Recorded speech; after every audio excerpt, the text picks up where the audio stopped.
Welcome back. At 90 years old, Judge Frederick Block is re-examining some of the prison sentences he has handed down after 30 years on the federal bench. Sentences he is now deeming as too harsh. One of those prison terms was given to Walter King-tut Johnson in 1997, after Johnson had been convicted on drug, robbery, and witness tampering charges. But as of 2 months ago, thanks to the 2018 First Step Act, Block was able to amend Johnson's sentence, releasing him from prison after 27 years. And Judge Block and Walter Johnson join us now. Judge Block is also the author of the new book with the title, A Second Chance.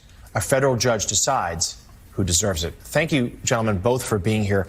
Judge, we'll start with you. Talk to us a little bit about that process, that soul searching that you did, and the conclusions you reached that some of these sentences may have been too harsh.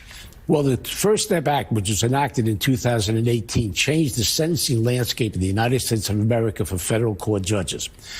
In that statute, which was a bipartisan statute endorsed by everybody, and to his credit, signed off by President Trump, it gave judges like myself the responsibility to reconsider previously imposed sentences, and if warranted, to reduce the sentences, and even in the case of Walter Johnson, to let him out of jail.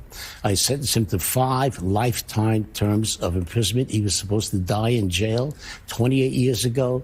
Because of changes in the law, because of his rehabilitation, because of the powers that district court judges now have, I was able to free him. Let me ask you this, Judge, and Walter. Well, one of the things that I found, I was a big critic of Mayor Ed Koch, but in his later years, he and I formed a Second Chance program with Professor Charles Ogletree. And I do give credit to President Trump for signing the act. One of the things I think people don't realize is that many people grew up like I did, where it was correction facilities, not just detention centers. And you throw away people's lives by giving them this whole extreme sentence where we should be trying to redeem people that are redeemable. Talk about that, Judge Block. Well, I think that's absolutely correct. We have 4% of the world's population. We have 22% of its prisoners. And that was the motivation behind Congress's bipartisan effort to deal with mass incarceration. We are sentencing people to these indeterminate long terms of imprisonment. Things change over the passage of years, and they're entitled to have a second chance when and if that happens. So this legislation is important, Reverend Sharpton, and it has to be enacted by New York State as well. Only the federal government does this. New York State has a proposed statute called the Second Look Act. They ought to enact it. So people who are in jail inappropriately and improperly in New York State have a second chance also. Walter, tell us about you and your second chance and why it is so needed to have the opportunity for many others to have a second chance at life. The reason why it's so needed is because, like many guys like myself, we made a lot of mistakes in our past. And many times it's because of the communities we may come from, our concept on life.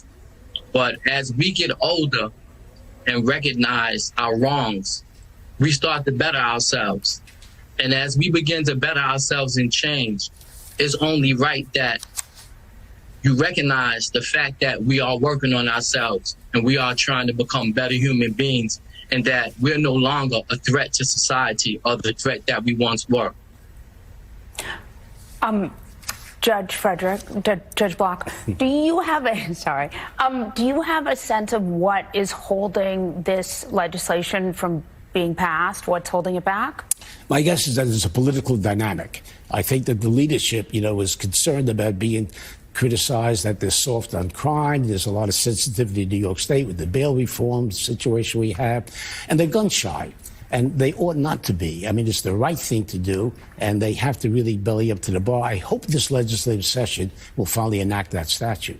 And Walter, tell us a little bit more about you and how you feel about your second chance and what you're doing with it.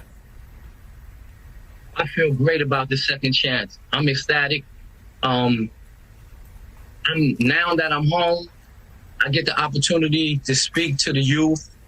I speak to other guys that I know who have made mistakes.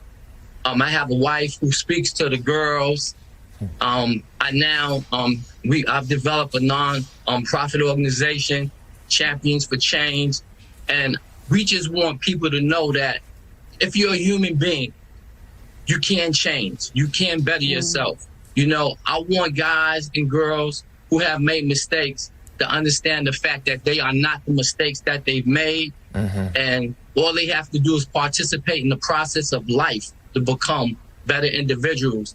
And it all comes from choices. You know, you choose better people, you choose better places, and you choose better things. And before you know it, your life will become better. And that's what's happening to me. That's such an important message. We'll close the conversation with just exactly that. The new book, A Second Chance, a federal judge decided